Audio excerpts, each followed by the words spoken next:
Evening. तो सब आ जाना फिर।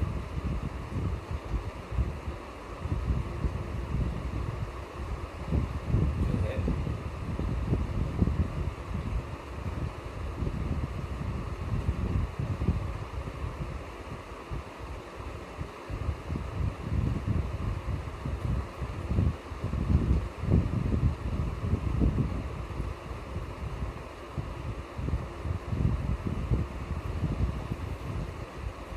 मैं थोड़ा सा रिकैप करता हूँ प्रीवियसली जो भी हम लोगों ने डिस्कस किया था। तो हम लोगों ने आखिरी जो डिस्कस किया था वो एबनॉर्मल मोलर मास के बारे में डिस्कस किया था। ठीक है, तो मैं आता हूँ उसी पे।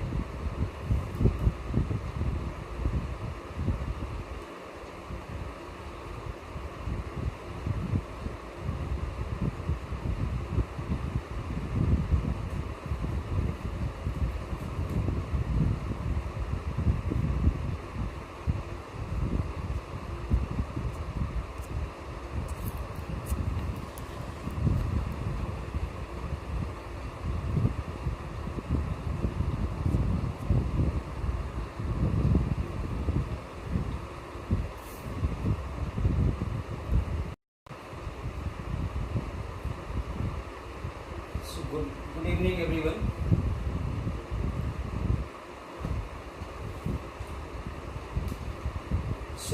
हम लोग डिस्कस किए थे कि उन सारे सॉल्यूट्स का जो या तो सॉल्वेंट में जाने के बाद डिसोसिएट या एसोसिएट हो जाते हैं, ऐसे सॉल्यूट्स का अगर हम लोग किसी भी कोलिगेटिव प्रॉपर्टी की मदद से अगर उनका मोलर मास कैलकुलेट करेंगे तो कहीं ना कहीं उनका मोलर मास उनके एक्चुअल मोलर मास से या तो ज़्यादा आएगा या तो कम आएगा। अगर वो डिसोसिएट करते हैं तो उनका मोलर मास जो है वो कैलकुलेटेड मोलर मास से कम आएगा, और अगर वो एसोसिएट होते हैं तो नेचुरली उनका जो ऑब्जर्व्ड या फिर जो हम लोग उस मेथड से निकालेंगे तो ऑब्जर्व्ड मोलर मास की जो वैल्यू होगी उनकी कैलकुलेटेड मोलर मास से क्या आएगी, ज़्यादा आएगी। तो उसी चीज़ को रिजॉल्व करने के लिए, ठीक है, हम लोगों ने फॉर्मूले में, गुड इवनिंग, हम लोगों ने फॉर्मूले में जो है एक वॉन ऑफ फैक्टर का इंट्रोडक्शन कर दिया, जिसकी मदद से अगर उस वॉन ऑफ फैक्टर की वैल्यू अगर मालूम हो उस कंपाउंड के लिए तो हम इजीली जो है या फिर जो मोलर मास जो अब निकल कर आएगा वॉन ऑफ फैक्टर की मदद से, ठीक है, वो सही आएगा। तो फॉर्मूला हो गया था, याद करो अगर तुम लोगों को ध्यान हो फॉर्मूला, तो relative lowering in vapour pressure का फॉर्मूला हो जाएगा P0A minus PA upon PA is equal to I and N2 upon N1, या NB अपॉन NA, N1 छोड़ दो तो NB अपॉन NA। तो ये फॉर्मूला हो जाएगा for relative lowering in vapour pressure, जहां पर I है तुम्हारा van Hoff factor. Second formula हो जाएगा तुम्हारा delta TB is equal to I into KB into M। Similarly delta TF that is depression in freezing point हो जाएगा I into KB into M, KF, तो I into KF into M। और fourth जो हो जाएगा osmotic pressure now would be equal to I into C into R into T। So good evening Aparna. सिर्फ मैंने अभी यही डिस्कशन किया था कि now this is what the modified form of the formula for all sort of colligative property where we have added an additional I, where I stands for want of factor, और इस want of factor की जो value है वो या तो 1 हो सकती है, या तो ग्रेटर देन 1 हो सकती है, या लेस देन 1 हो सकती है। इक्वल टू 1 का मतलब नॉन इलेक्ट्रोलाइट जो सॉल्यूट के बारे में ये इंफॉर्मेशन दे देगा कि वो सॉलिड जो है वो नॉन इलेक्ट्रोलाइट है, ना वो डिसोसिएट कर रहा है ना वो एसोसिएट कर रहा है। आई अगर ग्रेटर देन 1 है तो ये डिसोसिएशन का केस है, और डिसोसिएशन का मतलब होता है कि अगर उस सॉलिड को अगर आप सॉल्वेंट में डिसॉल्व कर रहे हो तो वो डिसोसिएट करेगा। गुड इवनिंग साक्षी। और आई लेस देन 1 अगर है तो इसका मतलब वो एसोसिएशन। तो इन तीन के अलावा चौथा कोई वैल्यू हो नहीं सकती है। तो इस आई की वैल्यू को अगर हम लोग निकाल लें, ठीक है, तो इस वैल्यू से हम इजीली जो है ये बता सकते हैं या इसको इंट्रोड्यूस कर देंगे। तब जब आप मोलर मास कैलकुलेट करोगे ऐसे सॉलिड्स का जो या तो डिसोसिएट होते हैं और या तो एसोसिएट होते हैं, तो ऐसे सॉलिड्स का जगह अगर आप अब मोलर मास कैलकुलेट करोगे तो वो सही निकल कर आएगा। अब वो एबनॉर्मल नहीं आएगा, तो अब वो नॉर्मल बन जाएगा। So this is what I want to share now and this is what the recap of the previous session. आज का सेशन जो हम लोगों ने प्लान कर रखा था, that is to discuss the exercises and the what the question being और the topic being taught till now. Chapter तो ओवर हो चुका है। आज मैं थोड़ा सा एबनॉर्मल मोलर मास के एग्जाम्पल से मैं शुरुआत करूंगा और उसके बाद मैं एक्सरसाइजेस में जाऊंगा।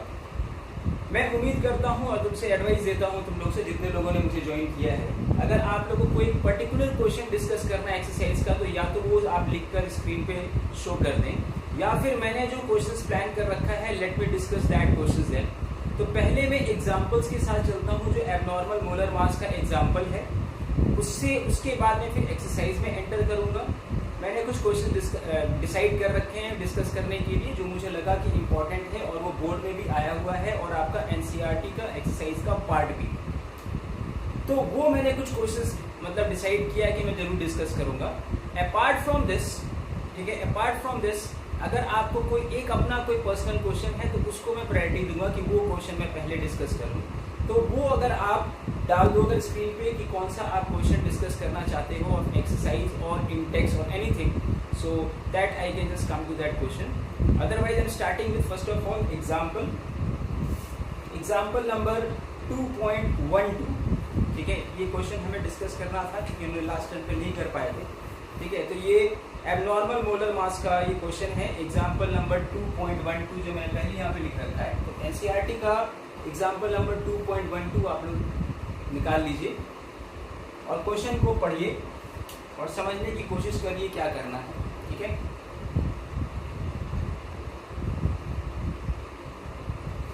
those who all have joined me, good evening to everyone। मुझे यहाँ पे सिर्फ 3 लोगों का गुड इवनिंग दिख रहा है, और लोगों ने ज्वाइन किया है, please mention it here. Okay, so question number 2.12 है, 2 gram of benzoic acid dissolved in 25 gram of benzene shows a depression in freezing point equal to 1.62 Kelvin। ठीक है, 2 ग्राम ऑफ बेंजोइक एसिड मतलब WB दिया हुआ है 2 ग्राम, और यहाँ पर WB है क्या, बेंजोइक एसिड। बेंजोइक एसिड होता है C6H5COOH। तो ये है बेंजोइक एसिड जिसका मास दिया हुआ है 2 ग्राम। ठीक है, is dissolved in 25 gram of benzene, इसका मतलब यहाँ पर सॉल्वेंट है बेंजीन और उसका मास गिवन है 25 ग्राम। तो C6H6 इज द सॉल्वेंट। अब कह रहे हैं कि इसके डालने से क्या हुआ, depression in freezing point equal to 1.62 kelvin. इसका मतलब डेल्टा TF की वैल्यू दे रखी है 1.62 केल्विन। Okay, molar depression constant for benzene is 4.9 kelvin kg per mole, that is the value of KF for benzene दे रखा है 4.9 केल्विन kg पर मोल। इसका मतलब कि 1 kg बेंजीन में अगर 1 मोल अगर सॉल्यूट डाला जाए तो उसका फ्रीजिंग पॉइंट 4.9 केल्विन से डिप्रेस का मतलब कम हो जाना चाहिए, होता है। ये आपका नॉर्मल बिहेवियर है बेंजीन के बारे में।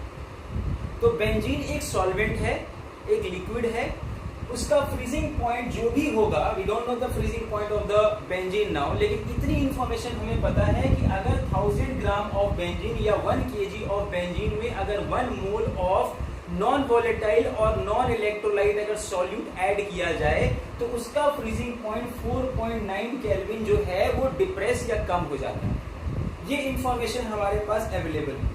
अब पूछ रहे हैं what is the percentage association of acid if it forms dimer in solution, मतलब कि हमें यहाँ पर डिग्री ऑफ एसोसिएशन निकालना है, degree of association in percentage ये कैलकुलेट करना है। और यहाँ पर n का मतलब डाइमर, तो डाइमर फॉर्म करता है, अगर तुम्हें याद हो फॉर्मूले में n एक टर्म्स था, जो यहाँ पर मैं फॉर्मूला लिख देता हूँ ताकि तुम लोग को सारा एक बार याद आ जाए। तो alpha is equal to what I-1 upon n-1, ये मैंने बताया था for dissociation, and alpha is equal to I-1 upon 1 by n-1, ये था तुम्हारा एसोसिएशन के लिए।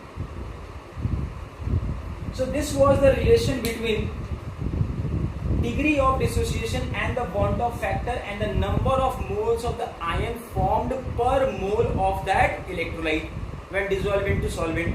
तो ये जो n है ये तुम्हारा number of ions formed है। For example, sodium chloride when dissolved into water, the number of ions formed per mole of sodium chloride would be 2, 1 mole of sodium ion and 1 mole of chloride ion। ठीक है, aluminium chloride के लिए n क्या होगा, जरा मुझे answer लिख के फटाफट बताओ कि अगर तुम्हारा इलेक्ट्रोलाइट एल्युमिनियम क्लोराइड है AlCl3 है तो उसके लिए n की वैल्यू क्या होगी, please right it down. Hurry up, ये कंफर्मेशन देगा कि आप मुझे सुन रहे हैं। Please just right the value of n for AlCl3 aluminium chloride. चलो मैंने फॉर्मूला भी बता दिया तुम लोग एल्युमिनियम क्लोराइड का। अब बताओ कि n की वैल्यू एल्युमिनियम क्लोराइड के लिए क्या होगी अगर NaCl के लिए 2 है तो। अगर सोडियम क्लोराइड के लिए n की वैल्यू अगर 2 है तो एल्युमिनियम क्लोराइड के लिए क्या होगी।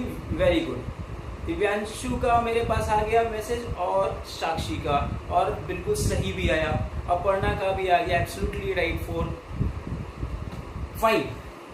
तो दैट मीन्स तुम्हें अब ये बात समझ में आ गई कि इस फॉर्मूले में n क्या है।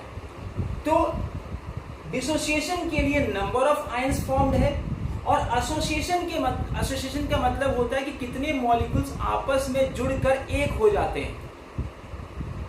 तो डाइमर का मतलब होता है कि benzoic acid C6H5COOH, benzoic acid को जब डालो बेंजीन में तो बेंजोइक एसिड के दो मॉलिक्यूल्स आपस में जुड़कर एक होकर रहते हैं अंदर, मतलब बेंजीन में जब ये डिसॉल्व होंगे तो एसोसिएट हो जाते हैं। तो और क्या फॉर्म करते हैं, डाइमर।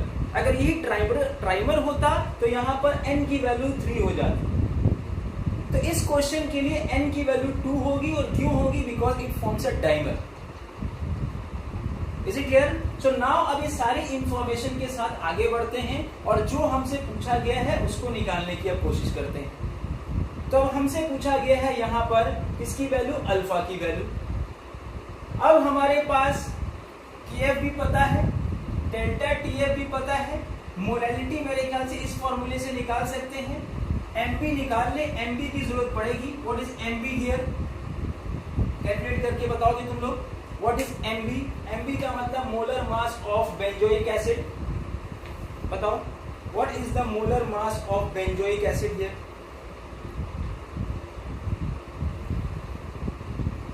सब्स्टिट्यूट कर दो वैल्यू। तो अगर हम ये फॉर्मूला लेंगे, कौन सा, ये वाला, तो delta Tf is equal to I into Kf into M। Value substitute करो तो यहां से हमारा जो है molar mass of benzoic acid, जो एक्चुअल मोलर मास होता है बेंजोइक एसिड का, ये कैलकुलेटेड मोलर मास जो होता है वो क्या होता है वो निकाल लो। आई थिंक 122 होता है, करके देख लो। बेंजोइक एसिड 72 एंड प्लस 12 84 और 6 90 और 90 प्लस 32 122। तो Mb for benzoic acid is 122 ग्राम पर मोल। अब ये सारी इंफॉर्मेशन हमारे पास आ गई, तो इन सारी इंफॉर्मेशन की मदद से अगर हम ये फॉर्मूला यूज कर लें कि delta TF is equal to now I into KF into M, जहां पर डेल्टा TF की वैल्यू दे रखी है 1.62 केल्विन और I हमें निकालना है, KF दिया हुआ है 4.9 और मोलैलिटी होता है WB अपॉन MB, जहां पर WB क्या है तुम्हारा 2 ग्राम। इस फॉर्मूले को थोड़ा सा और हम एक्सटेंड कर सकते हैं, तो I into KF into WB upon MB into WA, अगर ग्राम में है तो 1000 से यहाँ ऊपर होगा। अब सब्स्टिट्यूट कर दो इसको देखते हुए, तो KF की जगह 4.9 रख दिया, अब WB की जगह क्या रख देंगे 2 ग्राम इंटू 1000 फॉर्मूले में होता है, ठीक है। नीचे क्या आ जाएगा, तो नीचे आ जाएगा molar mass of what, benzoic acid. तो मोलर मास और calculated molar mass of the benzoic acid होता है 122 और इंटू WA का मतलब हो गया mass of the solvent in gram, और mass of the solvent in gram है 25। तो ये सारा कुछ, हाँ 122 बिल्कुल सही है। तो ये सारा कुछ जो है रखने के बाद I की वैल्यू आ गई, और I की वैल्यू कितनी आ गई वो अब तुम लोग बताओ। तो आई थिंक I की वैल्यू है कितनी,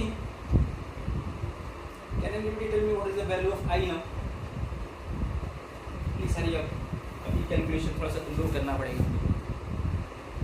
कोई बता सकता है I की वैल्यू क्या है? 118 बेटा साक्षी नहीं है, गलत है तुम्हारा, वो 122 है।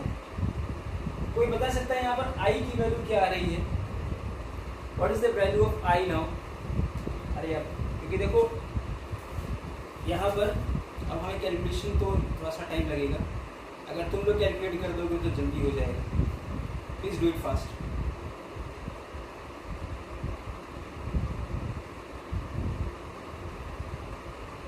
आई थिंक 0.504 आ रहा है।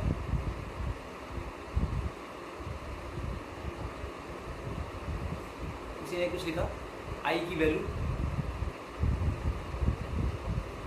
अब जो भी I की वैल्यू आएगी, क्योंकि ये तो कैलकुलेटेड वैल्यू है, यहाँ पर I की वैल्यू अगर आप निकालोगे तो I इज इक्वल टू यहाँ से आ जाएगा 1.62 multiply by 122 into 25 upon 4.9 into 2 into 1000। कोई सॉल्व करके अगर मुझे बता दें तो ज़्यादा बेहतर होगा, नहीं तो फिर अब तो इसको तुम सॉल्व करना, मैं तरीका बता देता हूँ बस। कोई बता सकता है I की वैल्यू? सो आई होप ये सारा चीज़ अब आप इसको यूज़ कर सकते हैं। So what is the value of I ना, whatever the value of I comes, okay, आपने किसी ने निकाला ऐसा 0.504, okay, the value of I is coming to be 0.504। हो सकता है सही हो, और सही ये भी होगा, ठीक है, सही है 0.5041, गुड। कैलकुलेटर वगैरह लेकर बैठा करो तुम लोग, है ना, क्योंकि इससे तुम लोग मुझे थोड़ा सा गाइड करते रहोगे, इससे मेरा टाइम सेव होगा, ओके। तो 0.504 अगर I की वैल्यू है तो यहाँ से हम लोग क्या निकाल लेंगे बताओ, alpha. So alpha is equal to now I minus 1 upon 1 by n minus 1, ये होता है एसोसिएशन के लिए। तो अल्फा का मतलब हो गया डिग्री ऑफ एसोसिएशन, तो I की जगह रख दो 0.504 माइनस 1 और 1/2 माइनस 1। सॉल्व कर लो, तो ये सॉल्व करने के बाद आ रहा है मेरे ख्याल से 0.992 आ रहा है, ठीक है। तो it is coming around, alpha की वैल्यू जो आ रही है वो आ रही है 0.992, और अगर परसेंटेज में चेंज करेंगे तो that would be equal to 99.2%। तो परसेंटेज ऑफ एसोसिएशन कहा गया है, तो इसका मतलब कि बेंजोइक एसिड अगर तुम्हारा बेंजीन में डाल दिया जाए तो ऑलमोस्ट 100% जो है वो डाइमर फॉर्म कर लेता है। 100% डाइमर फॉर्म करने का मतलब ये हुआ कि अगर तुम बेंजोइक एसिड के 100 मॉलिक्यूल्स अंदर डालते हो बेंजीन में, तो वो 100 मॉलिक्यूल्स अंदर जाकर 50 हो जाएंगे अगर 100% है तो। लेकिन सिंस इट इज 99.2% है तो नेचुरली कुछ उसमें रह भी जाते हैं, सारे एसोसिएट नहीं होते हैं, तो कुछ अनएसोसिएटेड रह जाते हैं। इसी वजह से percentage of association of benzoic acid in benzene is coming to be 99.2%। So this was the question to find out the degree of association or the percentage associated molecules of benzoic acid when it is allowed to dissolve or form a solution in benzene. तो समझ में आई बात? तो I के value से या I के concept से आपने इजीली यहाँ पर डिटरमाइन कर लिया कि वो जो सब्सटेंस है वो एसोसिएट हो रहा है, क्योंकि I की वैल्यू क्या आ रही थी 0.504 जो कि 1 से कम है। तो 1 से कम, तो इसी से आपने ये वेरीफाई कर लिया और ये दिया भी हुआ है क्वेश्चन में कि एसोसिएट हो रहा है। तो देखो ये एक तरह से क्रॉस चेक करते हुए भी चल सकते हैं। जब भी क्वेश्चन किया करो तो क्वेश्चन में दिए हुए कॉन्सेप्ट को क्रॉस चेक करते रहो, क्या हम राइट डायरेक्शन में जा रहे हैं। वैल्यू ऑफ अगर I तुम्हारी 0.504 आ रहा है तो इससे तुम्हें इंफॉर्मेशन मिल तो गया कि एसोसिएशन हो रहा है, और यही तुम्हारे क्वेश्चन में भी दिया हुआ है, तो that means you are going on the right track. So इन सब चीजों को दिमाग में रखते हुए क्वेश्चन को हमेशा किया करें, ठीक है। आगे बढ़ते हैं, example number 2.13। Now let us move to next question. Example number 2.13.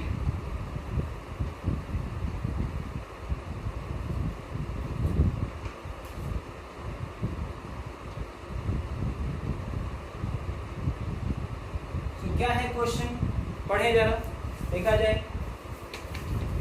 तो कह रहे हैं 0.6 ml of acetic acid, okay, 0.6 ml of acetic acid CH3COOH having density 1.06 gram per milliliter, having density 1.06 gram per milliliter is dissolved in 1 liter of water, is dissolved in 1 liter of water. 1 liter of water is equal to होता है 1000 gram of water. ये भी आप लोग ध्यान रखिएगा, अगर ये इंफॉर्मेशन नहीं दिया है तो भी आप ये यूज कर सकते हैं, क्योंकि 1 लीटर ऑफ वाटर का मतलब होता है 1000 सेंटीमीटर क्यूब, एंड वाटर की जो डेंसिटी होती है वो होती है 1 ग्राम पर सेंटीमीटर क्यूब। ये नोन है, ये नोन इन्फॉर्मेशन है। तो कुछ इन्फॉर्मेशन हमें पहले से नोन होती है जिसको हम यूज कर सकते हैं इफ रिक्वायर्ड। तो अगर यहाँ पर वाटर का वॉल्यूम दिया है 1 लीटर, तो हम उस 1 लीटर वाटर को हम 1000 ग्राम भी ट्रीट कर सकते हैं अगर जरूरत पड़ेगी तो। भले उसमें इंफॉर्मेशन ना दे रखा हो कि डेंसिटी वाटर की 1 ग्राम पर सेंटीमीटर क्यूब होती है, ये हमें नोन होता है, ठीक है। अब देखिए आगे बढ़ते हैं। The depression in freezing point observed for this strength of acid, ये मतलब कि observed है, तो वो दिया हुआ है 0.0204 डिग्री सेल्सियस। तो डेल्टा TF की वैल्यू दे रखी 0.0205 degree Celsius is the depression in freezing point of this solution with having this concentration. Calculate the Van't factor and the dissociation constant of acid. ठीक भैया, अब हमें चाहिए क्या, Van't factor। कैसे निकालते हैं Van't factor? तो Van't factor के सीधे तुम फॉर्मूले में सब्स्टिट्यूट कर दो कि delta TF is equal to I into KF into M। क्या यहाँ पर KF की वैल्यू दे रखी है, ये भी हमें चेक करना है। वाटर ही है तो वाटर की KF की वैल्यू आप लोग यहाँ पर यूज कर लेंगे, शायद 1.86 केल्विन kg पर मोल होता है। तो ये भी गिवन होगा क्वेश्चन में, डोंट वरी अबाउट दिस। तो KF ऑफ वाटर, क्योंकि जो सोल्यूशन बनाया गया वाटर में है, तो 1.86 केल्विन kg पर मोल, ये भी वैल्यू तुम्हें क्वेश्चन में दिया होगा या दिया है, ठीक है। अब इन सारी चीजों के इस्तेमाल से, अब मोलैलिटी तो हमें नहीं पता, डेल्टा TF पता है, KF पता है, मोलैलिटी हमें निकालनी है। कैसे निकाले मोलैलिटी? अब सवाल उठता है मोलैलिटी के लिए हमें इंफॉर्मेशन क्या चाहिए। मोलैलिटी के लिए हमें इंफॉर्मेशन चाहिए था WB। WB का मतलब होता है कि मास ऑफ एसिटिक एसिड, लेकिन मास तो नहीं दिया हुआ है, वॉल्यूम दिया हुआ है और डेंसिटी दिया हुआ है। तो याद करो वॉल्यूम और डेंसिटी और मास में रिलेशन है, मालूम है। तो तो यहां से अब हम लोग क्या निकालने, पहले in order to calculate the molality, पहले हम मोलैलिटी के लिए, तो for molality WB of acetic acid, that is mass, is equal to volume into density. तो volume of acetic acid solution दिया हुआ है और उसकी डेंसिटी भी दे रखी है, तो उससे हम उसमें एसिटिक एसिड कितना डिसॉल्व्ड है उसका मास निकाल सकते हैं। तो वॉल्यूम कितना दिया हुआ बताओ, 0.6, और डेंसिटी भी मिलीलीटर पर मिलीलीटर में दिया हुआ है तो 1.06। तो ये जो भी आएगा वो मास ग्राम में आ जाएगा। कितना आएगा जल्दी से कैलकुलेट करो भाई। अब ये सब का मेरा नहीं, फटाफट हरी अब जल्दी से। What is the mass of acetic acid dissolved into that solution? अब इससे हम लोग क्या निकाल लेंगे, NB। NB का मतलब होता है WB अपॉन MB। कैलकुलेट कर रहा है कोई, तो WB अपॉन MB। WB क्या हो गया, 0.6 इंटू 1.06, और MB का मतलब molar mass of acetic acid, और molar mass of acetic acid भी हम लोग यहाँ से निकाल सकते हैं। निकाल के देखो, कार्बन यहाँ पर 12, यहाँ पर कार्बन 12, 24, और हाइड्रोजन कितने, 3 और 1 4, तो 24 और 4 28, और 28 प्लस 32 कितना होता है, 60। तो MB molar mass of acetic acid would be 60 ग्राम पर मोल। ये हमने यहाँ से निकाल लिया। तो अब तुम्हें एसिटिक एसिड का मोलर मास भी पता है और एसिटिक एसिड का मास भी पता है, तो उससे हम लोग क्या निकाल लेंगे, उसका नंबर ऑफ मोल्स। तो नंबर ऑफ मोल्स की वैल्यू यहाँ पर दी हुई, इसलिए मैंने कैलकुलेट कर लिया 0.0106। ओके, ये आ गया number of moles of acetic acid dissolved into that solution in 1000 gram of water. अगर मोलैलिटी निकालनी है तुम्हें, तो मोलैलिटी निकालने के लिए, क्योंकि 1 लीटर दिया हुआ है यहाँ पर, तो now we can find out the molality सीधे सीधे। So therefore molality would be equal to now, तो 0.0106 डिवाइडेड बाय व्हाट, 1000 ग्राम या 1 kg। अगर मास केजी में लिखते हैं तो ऊपर आपको 1000 करने की जरूरत नहीं है, सही, 0.636, वेरी गुड, ठीक है। ओके, अब यहां से मोलैलिटी आ गई, और मोलैलिटी आ गई 0.0106 मोल पर केजी, ये आ गई मोलैलिटी। सब्स्टिट्यूट कर दो ये वैल्यू, KF की वैल्यू पता है, इससे तुमने निकाल लिया I, तो I इज इक्वल टू आ जाएगा अब डेल्टा TF। तो डेल्टा TF क्या है तुम्हारा, 0.0205 डिवाइडेड बाय KF, और KF है तुम्हारा 1.86 इंटू मोलैलिटी। मोलैलिटी हमने कैलकुलेट कर लिया 0.0106, और यहाँ से I की जो वैल्यू आ रही है बॉन्ड ऑफ फैक्टर, वो आ रहा है 1.041। क्या इंफॉर्मेशन मिल रही है यहाँ से, I की वैल्यू 1.041 का मतलब कि मोर देन 1 है, एंड मोर देन 1 का मतलब क्या हुआ, डिसोसिएशन। सो इससे ये क्लियर हो गया कि तुम्हारा जो एसिटिक एसिड है वो वाटर में जाकर डिसोसिएट होता है, और होता भी है।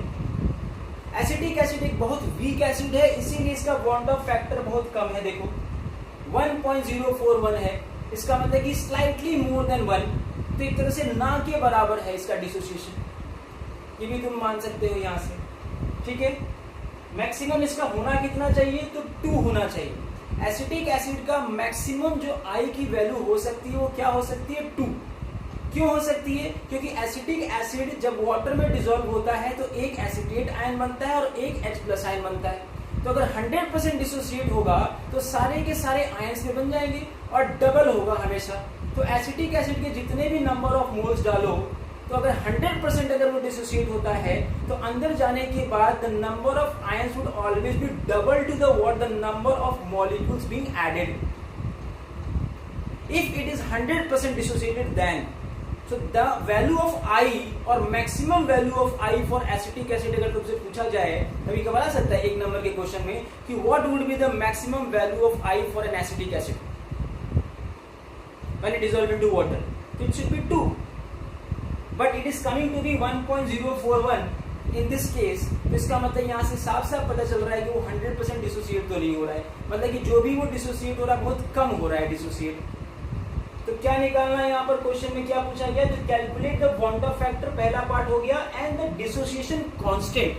अब यहाँ पर सवाल ये उठता है, ये क्या चीज है, dissociation constant. If you remember, किसी भी एसिड का डिसोसिएशन कांस्टेंट कैसे निकालते हैं, चलो हम एसिडिक एसिड की बात करें, तो CH3COOH जब वाटर में डिसोसिएट होता है तो दो आयन बनाता है, एक तो CH3COO माइनस और साथ में H+।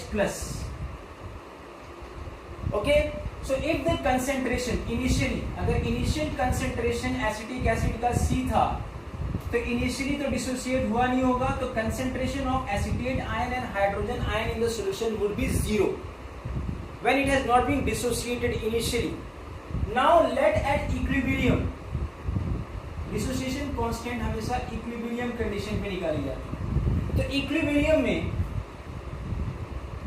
द अमाउंट और the number of moles of acetic acid dissociated would be C into alpha, where C stands for the concentration and alpha stands for what the degree of dissociation. And यहाँ पर अगर ये C alpha dissociate हुआ होगा तो ये भी C alpha बना होगा और ये भी C अल्फा बना होगा।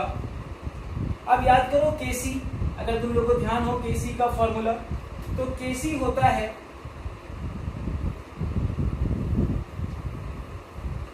Kc is called as a dissociation constant, जो हमें निकालना है। तो क्वेश्चन में यही पूछा गया है कि डिसोसिएशन कांस्टेंट निकालिए, तो dissociation constant of this acetic acid would be now the product of the molar concentration of the ions on the product side divided by the molar concentration of acetic acid. किस condition पे, at equilibrium. तो equilibrium पर जो concentration होगी acetate ion की into जो concentration होगी hydrogen ion की divided by the molar concentration of acetic acid, substitute कर दीजिए वैल्यू, तो क्या आ जाएगा, C alpha into C alpha upon C minus C alpha. C common ले लो ऊपर नीचे, तो क्या बचा, तो Kc इज इक्वल टू आ जाएगा तुम्हारा, देखो C स्क्वायर आ गया, अल्फा स्क्वायर आ गया और C कॉमन ले लोगे तो 1 माइनस अल्फा, C से C कैंसिल हो गया, तो ये बचा C alpha square upon 1 minus alpha. Generally जो वीक एसिड होते हैं उनके लिए 1 माइनस अल्फा की जगह 1 लिख लेते हैं, क्योंकि अल्फा की वैल्यू कंपैरेटिवली 1 से बहुत कम होती है, बिकॉज बहुत कम डिसोसिएट होता है ये, तो इसीलिए फॉर्मूला बन जाता है simply C alpha square, where 1 minus alpha is taken as 1 for weak electrolytes और weak acids। ये आप लिख सकते हैं ब्रैकेट में, इससे थोड़ा सा आपका कैलकुलेशन आसान हो जाएगा, क्योंकि वहां पर इतना ज्यादा कैलकुलेशन कर भी नहीं पाएंगे। तो बेहतर यही होगा कि आप Kc के जगह अब आप क्या लोगे, C अल्फा स्क्वायर, जहां पर C तो हमने निकाल रखी है, C का मतलब होता है मोल पर लीटर, और वही जो उसकी मोलैरिटी है वही हम मोलैरिटी भी ले लेंगे, सेम चीज, ठीक है। तो मोलैरिटी और मोलैरिटी हम लोग यहाँ पर दोनों ही सेम कंसीडर करेंगे, डोंट वरी, थोड़ा बहुत एजम्पशन करना पड़ता है। ओके, अब हमें निकालना है क्या, अल्फा। अल्फा किसकी, एसिटिक एसिड की। याद करो क्या रिलेशन था, alpha is equal to I-1 upon N-1। तो अल्फा के लिए आप ये फॉर्मूला यूज कर लें, तो I आप ऑलरेडी निकाल ही चुके थे, क्या था I 1.041 माइनस 1 अपॉन N की जगह क्या लोगे, एसिटिक एसिड के लिए 2। क्यों 2 लोगे, क्योंकि 1 acetate ion and 1 hydrogen ion. तो बताया भी था कि N का मतलब होता है the number of ions formed per molecule or per mole of the acid getting dissociated. So when 1 mole of acetic acid get dissociated in water, the number of ions formed will be 2. So therefore N के जगह यहाँ पर 2 रखा, -1 कर दिया, तो इससे अब क्या वैल्यू आ गई, अल्फा की वैल्यू आ गई तुम्हारी 1.041 -1 दिया जाएगा सिंपली 0.041। अब ये वैल्यू लेकर यहाँ पर सब्स्टिट्यूट कर दो, Kc की वैल्यू आ जाएगी। So therefore now Kc would be C alpha square, और C के जगह हमने कहा ना वही लोगे जो मोलैलिटी निकाला था, तो मोलैलिटी क्या निकल कर आई थी, तो 0.0106 ये है C, और अल्फा स्क्वायर के जगह ले लोगे 0.041 का होल स्क्वायर, सॉल्व कर लो तो ये कुछ ऐसा आंसर आ रहा है, ठीक है, 1.86 into 10 to the power minus 5. So this is what the value of now Kc या Ka कह लोगे, एसिड है तो इसीलिए A कह दो, और C जनरल होता है। So if it is a acid then you can just term as a Ka, if it is a base you can just term as a Kb, or for any of the compound it is termed as a Kc. So dissociation constant of an acid is Ka, and which could be calculated in this fashion. So I believe and I hope that it's clear. So this is what we have completed the whole syllabus now, but let us now move toward the next section. ने कहा था exercise पे हम लोग चलते हैं, तो तुम लोगों से मैं पूछता हूँ कोई क्वेश्चन तुम्हारा पर्टिकुलर क्वेश्चन है या जो मैंने प्लान कर रखा है वो मैं डिस्कस करूँ, just tell me, hurry up, any of the question you want to ask, or I just move to the questions that I have what decided to discuss. बोलो जल्दी से।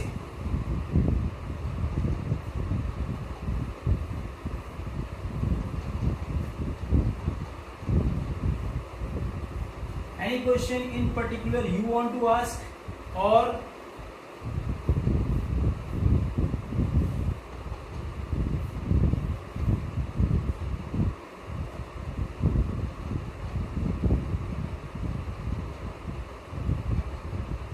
2.6 कौन सा बेटा, इंटेक्स या exercise, how many millilitre. Aparna का एक question है, question number 2.6 of NCERT। Aparna ने शायद एक सेशन लग रहा है अटेंड नहीं किया था, क्योंकि हम लोगों ने एक क्वेश्चन उस दिन डिस्कस की थी, ठीक है अपर्णा, हम लोग डिस्कस करते हैं इस क्वेश्चन को, ठीक है, पहले करते। तो ये क्वेश्चन एक बार एक सेशन में डिस्कस हो चुका है, नो वरी, एक बार फिर से माइट बी, ठीक है। चलो क्वेश्चन है भाई, how many moles of 0.1 molar HCl are required to react completely with 1 gram mixture of sodium carbonate and sodium bicarbonate containing equimolar amounts of both। ठीक है पढ़ना। तो क्वेश्चन ये है हाउ मेनी मिलीलीटर ऑफ, मतलब कि हमें निकालना है वॉल्यूम ऑफ HCl, उस concentration is given as 0.1 molar. तो volume of HCl required, the concentration of HCl is given as 0.1 molar HCl to react completely with 1 gram mixture of, with 1 gram mixture of sodium carbonate and sodium bicarbonate of equimolar, equimolar मतलब दोनों के जो number of moles हैं sodium carbonate के और sodium bicarbonate के इस mixture में इक्वल हैं, इतनी इंफॉर्मेशन दे रखी है। और इससे रिएक्ट करने के लिए जो HCl का जो वॉल्यूम रिक्वायर्ड होगा वो कितना होगा to react completely with this 1 gram mixture of sodium carbonate and sodium bicarbonate which contains equal in moles. तो पहले तो हम लोग निकाले the number of moles of sodium carbonate and sodium bicarbonate present into that mixture here. अब मालूम है कि इस 1 ग्राम में मान लेते हैं x ग्राम सोडियम कार्बोनेट है,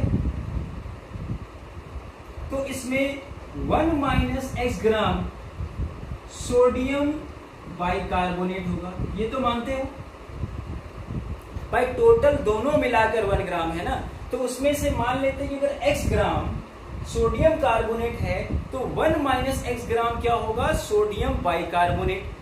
now as per the information number of moles, क्या फॉर्मूला होता है, WB/MB, mass of the substance in gram divided by molar mass. जल्दी से निकालते जाओ, सोडियम कार्बोनेट का मोलर मास क्या होगा। तो पहले हम सोडियम कार्बोनेट का निकालें तो क्या होगा, X divided by molar mass of sodium carbonate. फटाफट, अरे अब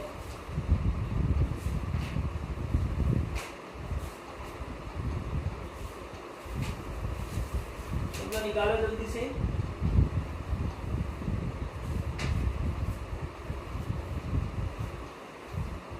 तो सोडियम कार्बोनेट का मोलर मास होता है 106। किसी ने लिखा कुछ, 106 बिल्कुल सही। और सोडियम बाइकार्बोनेट का मोलर मास होता है 84।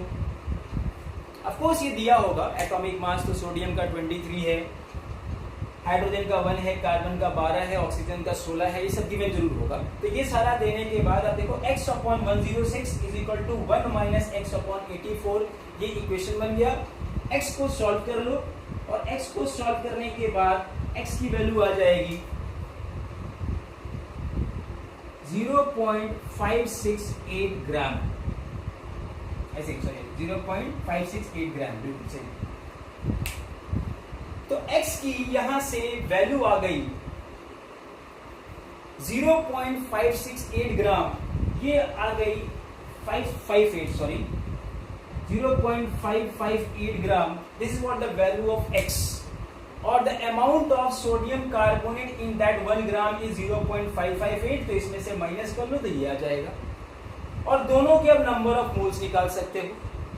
तो इससे हमने दोनों के नंबर ऑफ मोल्स कैलकुलेट कर लिया, ठीक है। ना भी नंबर ऑफ मोल्स कैलकुलेट कर लो तो मास टोटल कैलकुलेट कर लो कि कितना कितना ये यूज हो रहा है। अब देखो, आ जाओ नेक्स्ट पार्ट पे। तो इसे नंबर ऑफ मोल्स निकाल लो, कितने आए number of moles.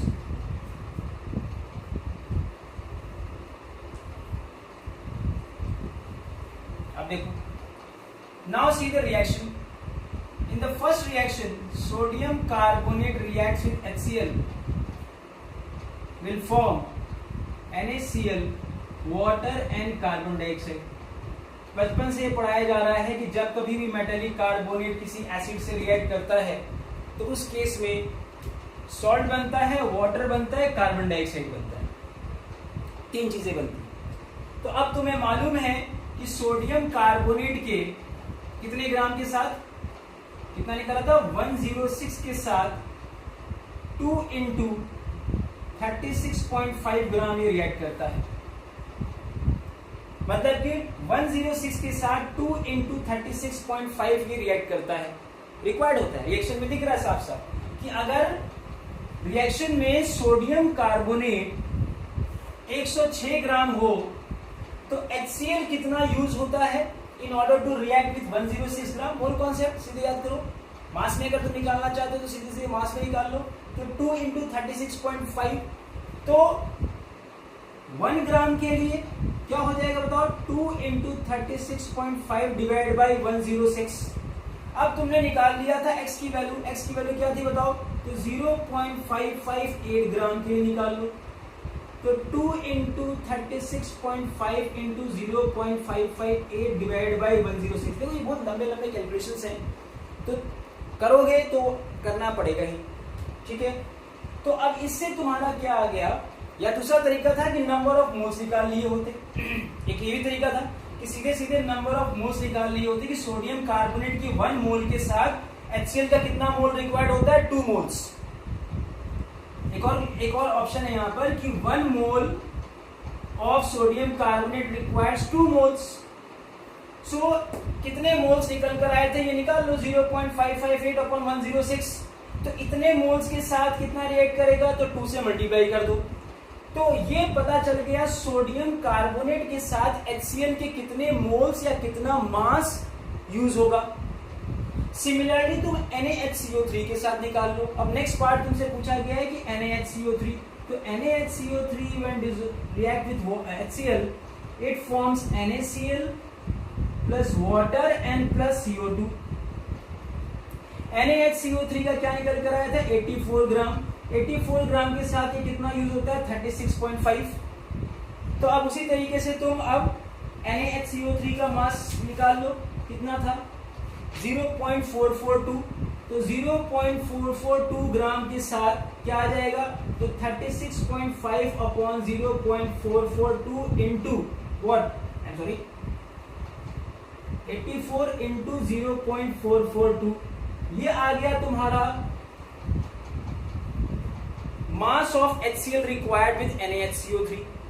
Mass of HCl required with Na2CO3 already calculated, please pay attention to this.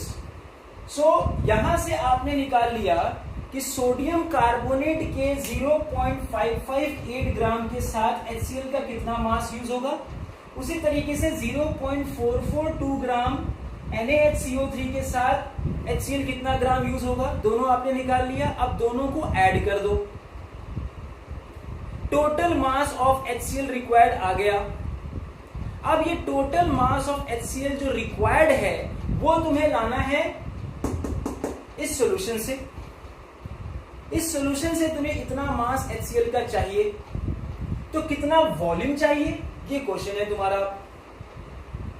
तो that means now you know, अब सीधे डायरेक्ट आता हूं। तो ये सारे कैलकुलेशन से अब तुम्हारे पास क्या इंफॉर्मेशन अवेलेबल है, तो total mass of HCl required to react with what 1 gram of sodium carbonate and sodium bicarbonate के मिक्सचर के साथ कितना ग्राम HCl यूज रिक्वायर्ड है वो मैं यहां पर तुम्हें वैल्यू बता दे रहा हूं, ठीक है। यहां कैलकुलेटेड है मेरे पास, तो वो है 0.576 ग्राम। तो ये कैलकुलेट करके आया 0.576 ग्राम। तो ये मास आया HCl रिक्वायर्ड, इतना मास HCl का चाहिए। अब आ जाओ इस फॉर्मूले पे, मोलैरिटी याद करो। What is the formula of molarity, तो मोलैरिटी होता है WB upon MB into volume. अगर मिलीलीटर में है तो 1000 से मल्टीप्लाई कर दो यहां पर। वॉल्यूम ऑफ HCl रिक्वायर्ड ये पूछा गया है तुमसे, देखो मिलीलीटर में निकालोगे तभी 1000 यहां पर आएगा। तो वॉल्यूम ऑफ HCl रिक्वायर्ड ये आस्क्ड है, ये पूछा गया है। मोलैरिटी दिया हुआ है, WB हम ऑलरेडी निकाल चुके हैं, इतना HCl रिक्वायर्ड है, ये तुम WB के जगह रखो। MB मतलब HCl का मोलर मास 36.5 ग्राम पर मोल होता है, ये सब्स्टिट्यूट कर दो। क्या अब वॉल्यूम नहीं आ जाएगा, तो अब इससे फॉर्मूले से वॉल्यूम इन मिलीलीटर आ जाएगा या सेंटीमीटर क्यूब। तो अब ये आ गया तुम्हारा WB, और WB के जगह क्या रखोगे 0.576 इंटू 1000, क्योंकि नेचुरली वॉल्यूम तुम मिलीलीटर में निकाल रहे हो। MB का मतलब हो गया 36.5 और इंटू मोलैरिटी, और मोलैरिटी दिया हुआ है 0.1। ये सारा कुछ रखो और रखने के बाद तुम्हारा जो है यहाँ पे आंसर आ जाएगा कि the volume of HCl required is 157.8 ml। तो 156.8 ml is the volume of HCl required in order to react with a mixture of 1 gram of sodium carbonate and sodium bicarbonate of equimolar। Understand? Equimolar। तो ये question था और ये इसका process था। Aparna clear है और सबको क्लियर है, it's not only applicable for Aparna. आपको क्वेश्चन उसका था, लेकिन क्या ये सबने समझ लिए इस क्वेश्चन को? यस, हरी अप, यस और no?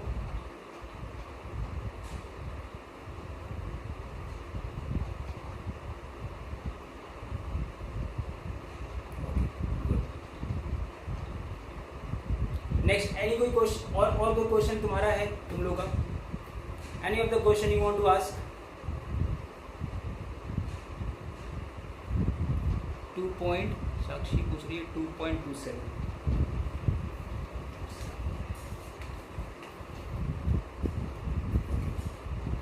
Sakshi has asked me question number 2.27.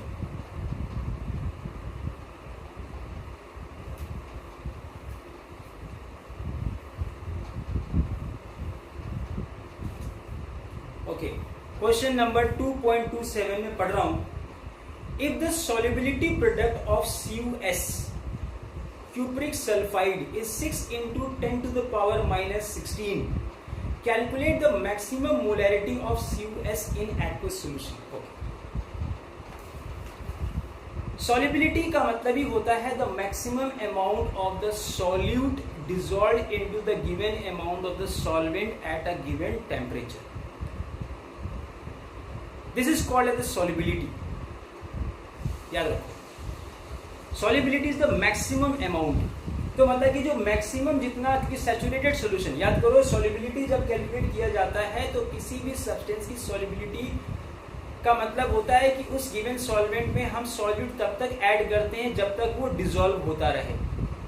एक स्टेज जब रीच हो जाए कि वो डिसॉल्व होना बंद हो जाएगा, तो that is the water condition where we are going to calculate और determine the solubility of a given solute. और वो जो मैक्सिमम अमाउंट डिसॉल्व होगा उस वक्त की कंसेंट्रेशन क्या होगी वही कहलाता है उसका मोलैरिटी. और the maximum molarity, maximum concentration. तो यही क्वेश्चन है, उसको हम लोग रिलेट करें उस तरीके से कि how you can calculate the maximum molarity of CuS if the solubility product of, solubility product ही देखा ना, KSP दे रखा है, तो solubility product of CuS given है. इसकी मदद से आप मैक्सिमम मोलैरिटी निकालें. मैक्सिमम मोलैरिटी का मतलब यही है कि वहां पर maximum amount of what CuS which is soluble in the given solvent that is water. ठीक है.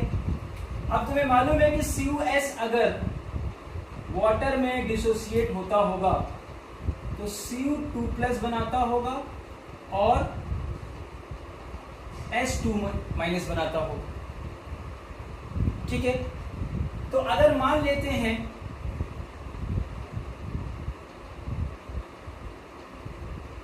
solubility of CuS is S मोल पर लीटर. solubility मतलब हम लोग मान लेते हैं कि let the solubility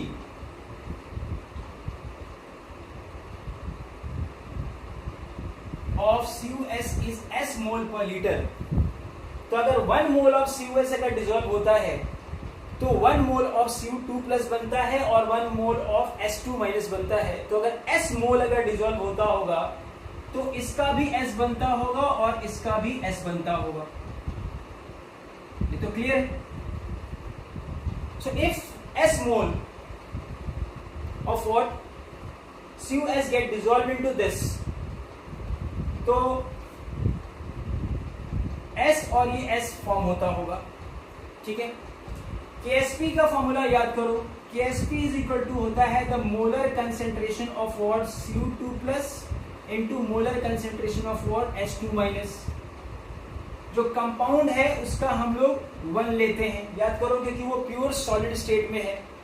तो जो प्योर लिक्विड या प्योर सॉलिड होता है उसकी molar concentration while calculating the equilibrium constant we always consider to be 1.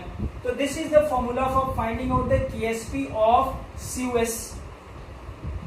इसका मतलब अगर हमने यहाँ पर वैल्यू रखे तो S into S, तो ये आ जाएगा KSP of CuS would be equal to S square, where S stand for the solubility or the maximum amount of what the CuS get dissolved into the given solvent. और we can say that the maximum molarity. तो जो S की value होगी यही maximum molarity होगी. साक्षी तुम्हें समझ में आ रहा है? तो ये जो S की वैल्यू निकालोगे तो S की वैल्यू कैसे निकल कर आएगी? अंडर रूट KSP से. और KSP की वैल्यू गिवन है. KSP की वैल्यू देखो यहाँ पर क्या गिवन है, 6 into 10 to the power minus 16. इसका स्क्वायर रूट निकाल लो. तो जो इसके स्क्वायर रूट की वैल्यू आएगी वही इसकी केएसपी की मोलैरिटी की वैल्यू हो जाएगी, मैक्सिमम मोलैरिटी, मतलब कि maximum amount of CuS which can dissolve into that solution would be the solubility of CuS। तो जो solubility होगी CuS की, जो कि S है, जो अंडर रूट KSP है, और अंडर रूट KSP क्यों है आप इस फॉर्मूले से समझ सकते हैं। Next, Sakshi is clear?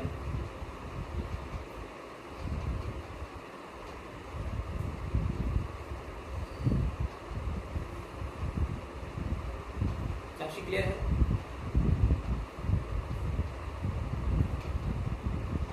और कोई क्वेश्चन जल्दी से बताओ।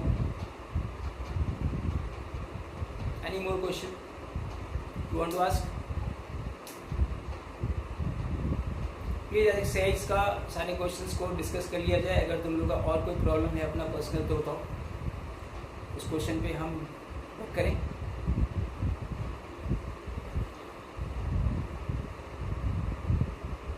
Any more question?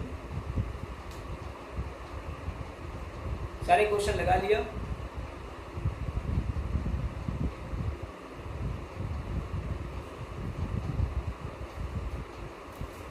Any more question?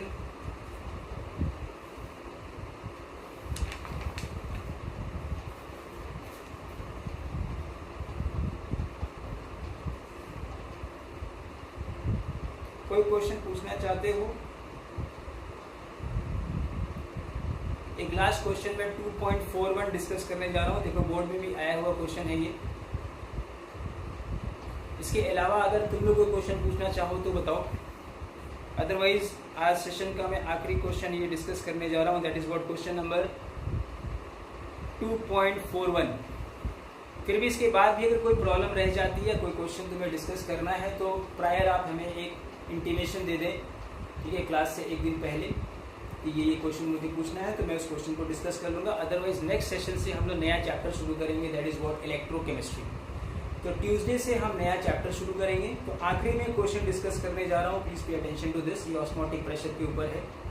Determine the osmotic pressure of a solution prepared by dissolving 25 milligram of K2SO4 in 2 liters of water at 25 degree Celsius assuming that it is completely dissociated। देखो इस question में कोई बहुत major कोई ऐसी चीज नहीं है, लेकिन मैं डिस्कस इसलिए कर रहा हूँ क्योंकि ये क्वेश्चन बोर्ड में आया हुआ था और मैक्सिमम बच्चे इस तरह के क्वेश्चन में एक चीज लेना भूल जाते हैं और वो है बॉन्ड ऑफ फैक्टर।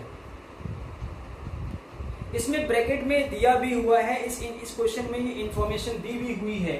मैं क्वेश्चन नंबर 2.41 की बात कर रहा हूं, that is for the last question. तो 2.41 में determine the osmotic pressure of a solution prepared by dissolving 25 mg of K2SO4। मतलब WB जो है यहाँ पर K2SO4 है और वो दिया हुआ है 25 मिलीग्राम। नेचुरली इसको ग्राम में चेंज करेंगे तो 25 इंटू वॉट, मिलीग्राम को ग्राम में चेंज करेंगे तो क्या होगा भाई, 1 gram is equal to how many 1000 milligram. तो 25 into 10 to the power -3 gram, ये मिलीग्राम दिया था तो उसको ग्राम में पहले चेंज किया तुमने, क्योंकि नेचुरली हम लोग मास जो है वो ग्राम में लेते हैं। ठीक, अब क्या कहा है, तो यही छोटी छोटी चीजें ध्यान देनी है। In 2 liters of water at 25 degree Celsius, तो यहां पर 2 liters of water, pi is equal to CRT। बाकी और कोई अगर इंफॉर्मेशन नहीं दिया हुआ है तो यहां पर वॉल्यूम ऑफ वाटर 2 लीटर है, तो यहां पर हम वॉल्यूम ऑफ सॉल्यूशन भी जो है वो 2 लीटर ही लेकर चलेंगे।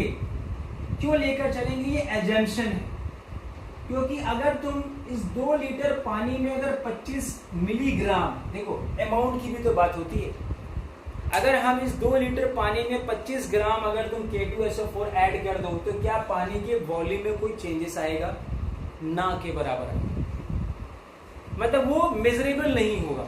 इसी वजह से यहाँ पर वॉल्यूम ऑफ वाटर जो 2 लीटर दिया हुआ है, यहाँ पर वॉल्यूम ऑफ सॉल्यूशन को भी हम 2 लीटर ही मानेंगे, बिकॉज उसके अलावा और कोई इंफॉर्मेशन इस क्वेश्चन में नहीं दिया हुआ। तो ये क्वेश्चन का डिस्कस करने के पीछे पर्पस मेरा यही था कि कभी कभार इस तरह के क्वेश्चंस आते हैं तो आप क्या क्या एज्यूम कर रहे हैं ये भी आप प्लीज लिखते हुए चलिएगा। ये बताना भी बहुत जरूरी होता है एग्जामिनर को कि what we have assume and why. So since no information was being given about the density of the solution, therefore the volume of the solution would be considered to be 2 liter. What was the volume of the solvent being given in the question? Because we know that कि in 2 liters of water we know, अगर practically भी देखा जाए तो 2 litre पानी बहुत होता है। 2 लीटर पानी में 25 मिलीग्राम समझ लो कितना होता है। तो 25 मिलीग्राम अगर तुम K2SO4 ऐड करोगे तो उससे पानी के वॉल्यूम में कोई फर्क नहीं पड़ेगा, या जो भी फर्क पड़ेगा वो हम मेजर तो नहीं कर पाएंगे। तो इसी वजह से हम वॉल्यूम ऑफ सॉल्यूशन भी 2 लीटर ले लेंगे। अब आता है यहाँ पर देखो R और T की वैल्यू, ये भी तुम्हें गिवन होगा क्योंकि यहाँ पर टेम्परेचर तो दिया ही होगा। ठीक है, टेम्परेचर दिया है 25 degree Celsius, that is 298 kelvin. अब यहाँ पर हमें निकालना क्या, ऑस्मोटिक प्रेशर। क्या मैं मिस कर रहा हूँ यहाँ पर? Anything I am missing in this formula here? सबसे इंपॉर्टेंट ये चीज है कि हम लोग जो मिस कर रहे हैं, व्हाट इज दैट? तो बता सकता है कि इस फॉर्मूले में मैं क्या मिस कर रहा हूं? What I am missing in this formula? Am I missing out something in the formula? Very good Sakshi, very nice मल्स आई। यही मैं जानना चाह रहा था। ये हम लोग जनरली मिस कर जाते हैं क्योंकि K2SO4 एक इलेक्ट्रोलाइट है और वो भी यहाँ पर स्ट्रॉन्ग इलेक्ट्रोलाइट है, साफ साफ दिया हुआ है कंप्लीटली डिसोसिएट। बहुत बड़ा फैक्टर हम यहाँ पर मिस करने जा रहे हैं, यहाँ पर I की वैल्यू। अब कोई बताएगा I की वैल्यू यहाँ पर क्या लेंगे? तुम ही लोग बताओ मुझे। यहाँ पर बिल्कुल तुमने सही बताया कि हम इस फॉर्मूले में I मिस कर रहे हैं, तो I ले लेंगे और I की वैल्यू क्या लेंगे ये भी बता दो तुम लोग। What value we are going to take for I now? I की value 3, very good. So I would be equal to 3, ये लेना है। क्यों लेना है? क्योंकि K2SO4 जब कंप्लीटली डिसोसिएट हो रहा है, तो हम देखो एक एरो से दिखा रहे हैं, हम रिवर्सिबल नहीं दिखा रहे हैं, यहां दिखा रहे हैं 2K plus and SO4 2 minus. इसका मतलब जब कभी भी पोटेशियम सल्फेट का 1 मोल वाटर में डिसॉल्व होता है तो उससे 2 मोल्स ऑफ पोटेशियम आयन बनता है और 1 मोल ऑफ सल्फेट आयन बनता है। तो इसका मतलब कि 1 मोल of potassium sulphate dissociates to form total number of moles of ion would be 3। So therefore I would be 3 बिकॉज I निकालने का एक और फॉर्मूला था, याद करो, the number of particles after dissociation and then divided by the number of particles before dissociation. तो after dissociation is 3 and before dissociation is 1, so therefore the value of I for K2SO4 would be 3 divided by 1 and that is what 3, जो कि तुमने बिल्कुल सही answer बताया। ठीक है, तो यहाँ पर I के जगह 3 रखेंगे। अब हम लोग ऑस्मोटिक प्रेशर जो भी निकालेंगे सही निकल कर आएगा, तो I के जगह यहाँ पर 3 रखेंगे। अब C के जगह क्या रखेंगे? N/V। तो N का मतलब हो गया नंबर ऑफ मोल्स, और नंबर ऑफ मोल्स के लिए चाहिए हमें WB अपॉन MB। तो दैट मीन्स यहाँ पर WB upon MB into now R और इंटू T, और T है तुम्हारा 298 केल्विन। सब्स्टिट्यूट कर दो सब यहाँ पर, तो pi is equal to 3 into WB के जगह यहाँ पर आ जाएगा 25 इंटू 10 की पावर -3। R की जगह यहाँ पर दिया होगा आई थिंक 8.314 होता है। ठीक है, और T होता है 298 केल्विन, और डिवाइडेड बाय MB मतलब molar mass of potassium sulphate, वो तुम निकाल लो। तो पोटेशियम का होता है 39, तो 39 इंटू 2 78, 78 प्लस 64 करो और 64 करो, तो 128 और 78, तो 136 और 70 मतलब 206, तो ये आ जाएगा 206। ठीक है, और वॉल्यूम ऑफ सॉल्यूशन भी होता है क्योंकि मोलैरिटी है, C है कंसेंट्रेशन, तो यहाँ पर volume of solution in litre से, तो 1000 से जरूरत नहीं है, और लीटर कितना है 2 लीटर। ये सारा सब्स्टिट्यूट कर दो, यहाँ से ऑस्मोटिक प्रेशर आ जाएगा। तो सिंस यहाँ पर R जो है हमने पास्कल में लिया है, तो नेचुरली जो भी यहाँ पर पाई की वैल्यू आएगी पास्कल में आएगी। जो यहाँ पर R की वैल्यू जिस यूनिट में दिया होगा उसी यूनिट में पाई या ऑस्मोटिक प्रेशर आएगा, तो आर की यूनिट पे डिपेंड करता है पाई की unit, that is osmotic pressure. तो R would be given in the question. You just find out or see the unit of R in the question here, and with the help of the unit of R, you'd be able to know that in what unit this pi would be expressed. So this was all about the question. This was all about the exercises and this chapter. So यहाँ पर मैं conclude करता हूँ और यहाँ पर मैं close करता हूँ इस session को. ठीक है. तो अभी भी मैंने कहा कि अगर तुम लोग को अभी भी कोई requirement होगी या कोई इस तरह क्वेश्चन जो है अभी भी कोई प्रॉब्लम है, तो प्लीज़ वो मुझे पहले ही इंटीमेट कर दें. ठीक है, तो हम लोग उसको डिस्कस करते हैं. ठीक, क्लियर. तो मैं सेशन को यहीं पर एंड करता हूँ. ठीक है, तो थैंक यू ऑल.